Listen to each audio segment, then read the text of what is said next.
Axşamınız xeyir dostlar. Hər gecə bir nağıl dinləməkdən yorulmadınız ki? Elə isə keçid alaq növbəti nağılımıza.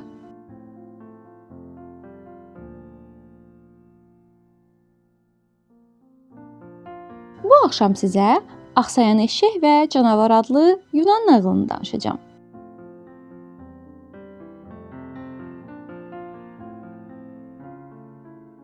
Eşşək bir tərəfdən sərin yay küləyindən xoşallanır, digər tərəfdən isə yaşıl yoncaları xırçıldadıb yeyərkən həyatdan zövq alırdı.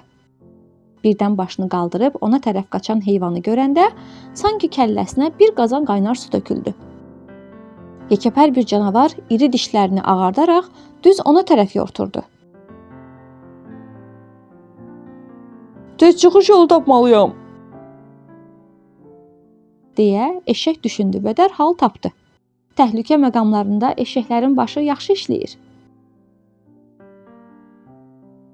Vay, yazıq canım. Vay, ayağım topal qaldı.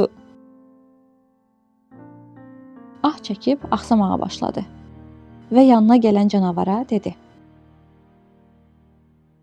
Canavar qardaş, səni mənə Tanrı göndərdi. Xahiş edirəm, ayağımdakı tikanı çıxartmağa kömək et. Canavar düşündü. Mən indi bu eşşəyi belə yesəm, ayağındakı tikan ya boğazıma batacaq, ya da daha betəri, qarnımı cıracaq. Ən yaxşısı bu tikanı çıxarım. Eşşəyin dadına sonra baxaram. Onsuz da əlimdən qaça bilməz.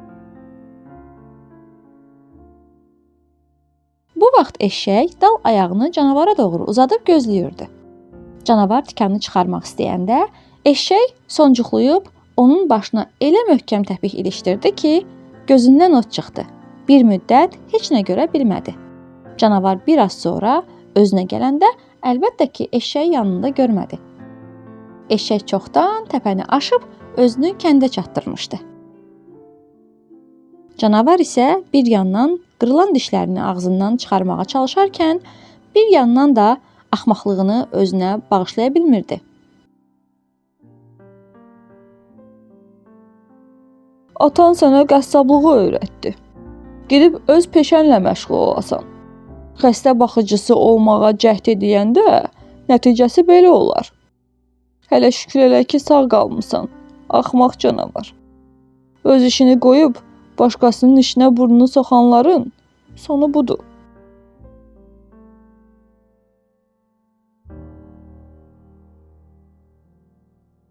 Bu axşamki nağılımızın da beləcə sonuna gəldik.